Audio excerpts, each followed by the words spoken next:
Hey, true believers, Chris Matt coming at you today with the McFarlane Toys DC Multiverse Armored Batman from The Dark Knight Returns. And I was on the fence about picking up this figure, but thankful that I did. I'm just so friggin' happy to finally have a tangible version of this Armored Bat. So as you can see here, we get our regular DC Multiverse Armored Batman there. Of course, the McFarlane logo, everything that we've come accustomed to. Come around, Armored Batman. Come around to the back. The action figure photography here is not bad. But again, I would have rather had a piece from the comic book.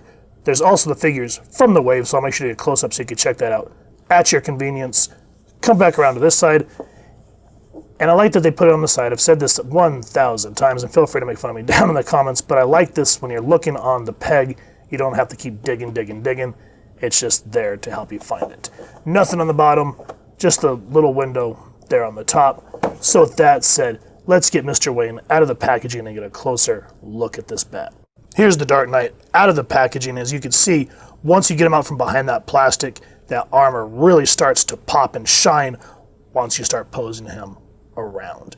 I love the essence of this figure. You can really feel the Frank Miller influence in it, as well as the Zack Snyder Batman v Superman.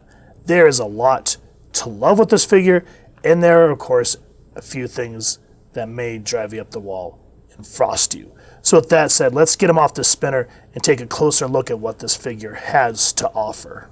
Now before we get into the figure itself, let's kind of talk about the backstory of this Armored Batman. Its first appearance was The Dark Knight Returns issue 4, which was called The Dark Knight Falls. The Dark Knight Returns, all 4 books, is a 1986 4-issue comic book miniseries written by Frank Miller, and it was illustrated by both Frank Miller and Klaus Janson, with colors by Lynn Varley. It takes place in an alternate history where 55-year-old Bruce Wayne comes out of retirement to once again fight crime, facing opposition from both the Gotham City Police and the United States government. Now what happens is a lot of the heroes have left. They've kind of, Superman says in the book, outdone their welcome essentially. So due to Bruce's actions of coming out really ruffling feathers, Superman, who's now a pawn of the government's, forced to bring Batman in. This is where that monumental, historical fight of the Titans ensues, with one of the best bits of dialogue by Batman saying, "I want you to remember, Clark, in all the years to come, in your most private moments, I want you to remember my hand at your throat. I want you to remember the one man who beat you." That still gives me chills to this day, even though I've read this series countless times. Now, spoiler alert, if you've not read it, which if you haven't, pause this review, go check it out, and you're back. With Bruce faking his death, it symbolized the death of Bruce Wayne, but Batman lives on. So highly recommend that one. The Dark Knight 2, or which one was that called? It was called The Dark Knight Strikes Back. That one's kind of And then The Master Race was kind of an interesting read as well. Now, Zack Snyder also drew influence from this series for Batman v Superman. I just wish that the movie was more on par with that book and not so bloated with all the different plot lines trying to lead up to the Justice League movie. That would have been something special. But that's neither here nor there.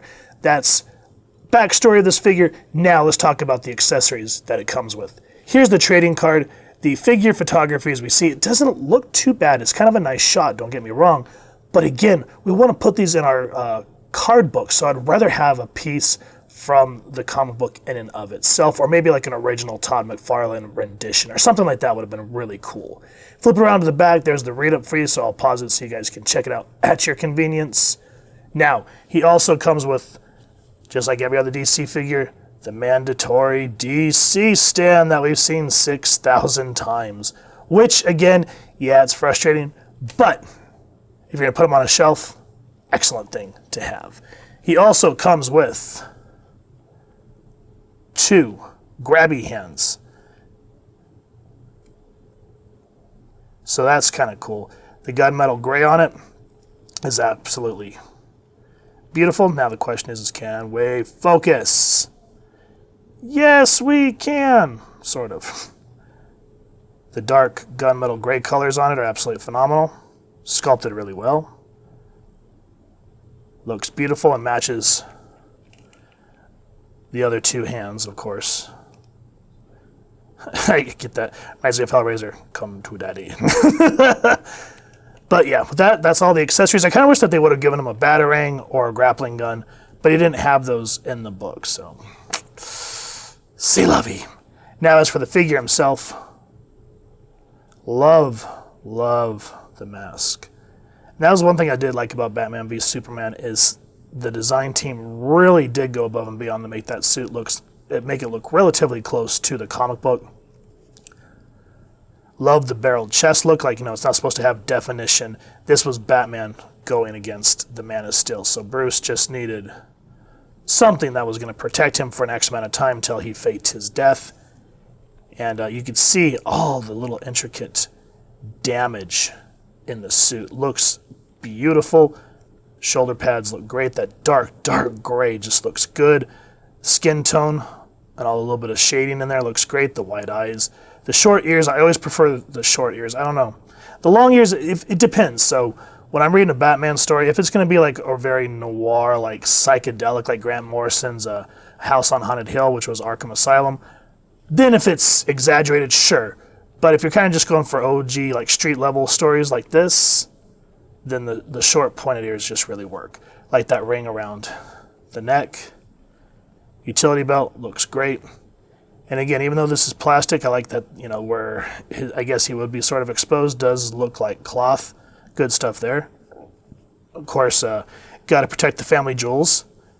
Armor all the way down looks good. I love what really stands out for me on this is the boots. Love that gunmetal gray look about it. And of course, all the cleats in the bottom. Just think about crunch, ouch, ouch, ouch, ouch, ouch. And yeah, there's a scene where Bruce just kicks the shite out of Clark, and it shows how bad it hurts. So yeah, and I'm glad that they didn't shirk out on painting. Goes all the way around. Looks good. Now, as for the cape,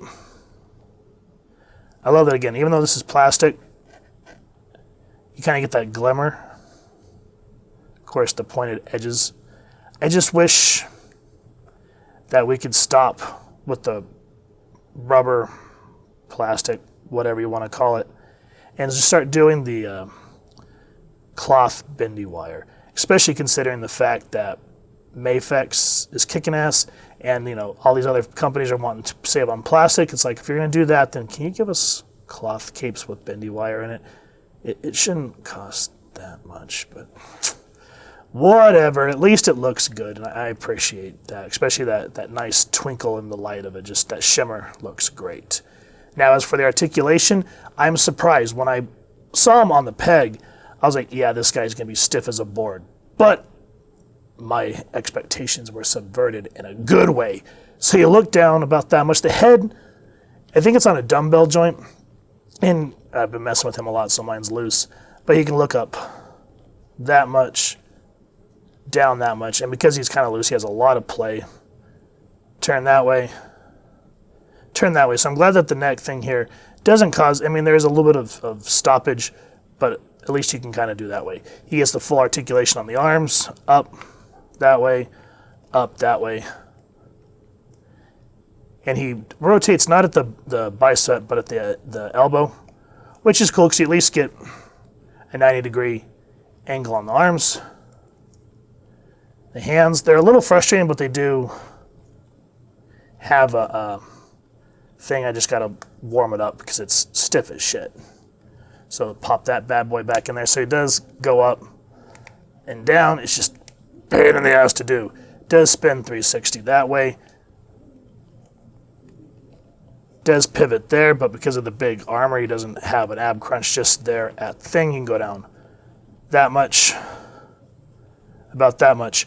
Back, legs can go that way. And, the upper body, it makes sense on what it's doing, but I hate that for a big, beefy figure, especially the scene in the comics where Bruce kicks Clark in the face. I wish that they would have figured out some clearance to get that up further. So at least you get that range that way. Because look at that, it easily goes 90 degrees backwards. It's like, come on, man. He does have double jointed knees. Does have, look at that, a thigh swivel. Who would have thunk? Good stuff there. He doesn't have he kind of has a little bit of a boot pivot, as you can see. Foot goes down, foot goes up, and of course the toe pivot, which is very helpful. But first things that I want to warn you about this figure, warm him up. I had to warm him up a few times to get him as bendy as he is. So just fair warning there. But overall, looks absolutely beautiful, comic accurate, and then the articulation that we do have, I'm thankful for, especially for this being a bigger figure. Now to show just how far we've come over the last few years, here is the Kenner's Superboy, which I'm squealing with delight that McFarlane's finally re-releasing him and Eradicator. I cannot wait to find either of them. This is the Mafex Metacom Superman, which I'm absolutely in love with, and we will be going over in the near future. And then this is the Mattel DC Multiverse Dark Knight Returns Robin, Carrie Kelly. And then, of course, our Armored Batman here. And as you can see, he towers over all of them. This thing, he stands somewhere between 7.5 inches tall. Superman there is at 6, which would probably put Carrie somewhere around 5. And then Connor, I mean, look at this. I can't believe Kenner decided that they wanted to make the Superman line that tiny, but he has to be standing somewhere around 4 inches, give or take. Just broof. So that's why I can't wait till McFarlane re-releases this one, because I've hung on to this one for years, because this is the only version of this Superboy that I've been able to find in any other iteration, so that was exciting. Anyway, this is what I'm talking about now. Look at the Mafex Superman. He has the what do you call it? The cloth bendy wire cape. And look at all this dynamicness that you can just let your imagination run wild with. As where these other figures from Mattel, Hasbro, McFarlane, just whoop, you have to use wires and special ways. I mean, it's cool. It makes you think and be creative. But at the same time, there's times where you have a shot in your mind and you want to get the figure up and you don't want to have to play with these flat-ass capes. You want to be able to just poof, bloom it out like so and just get that nice superhero dynamic. And as I was saying, a lot of these companies, they're trying to save money on plastic, Hasbro in particular. But here's the deal. If we're going to save on plastic, fine. But give us something in return instead of the packaging that sucks now. Give us bendy wire capes. It can't be that much to produce. Maybe the cloth, I can kind of understand, but still, imagine having this cape being able to do that. That would be the dream come true. But that's just my one in particular major bitch. Let me know what you guys think down in the comments. Here's the dynamic duo of the future. As you can see, you put this Armored Batman next to the original Mattel Carrie Kelly, and it just looks absolutely phenomenal. The scaling looks perfect, but with this Carrie Kelly figure, there's a lot to be desired. We'll talk about that in a future review. As for bats, overall, I really do love this armored figure. For a beefier character, I'm surprised at the range of motion and posability that you get with him. Yes, the neck has a lot to be desired. The upper portion of the body works perfectly for me, but it's the legs and trying to kick them out and try to get like a kneeling pose, that's where it gets frustrating. The last thing, I love the way the cape is designed, but again, Mafex is just kicking everyone else's ass with the wired cloth capes, and I really feel like that needs to become an industry standard, especially since they're trying to save on plastic. You'd think that they could kick a couple of bucks for that, because these plastic capes, there's only so much you can do with them between warming them up and then hiding wires and whatnot to make them look like they're flowing. But that's just one person's opinion. I highly recommend this Armored Batman, and even though this Carrie Kelly character does have some issues, I do recommend this figure as well. This one is coming up in a future review. I hope you guys have enjoyed this one. If you have, please first and foremost support your local comic shop and grab one.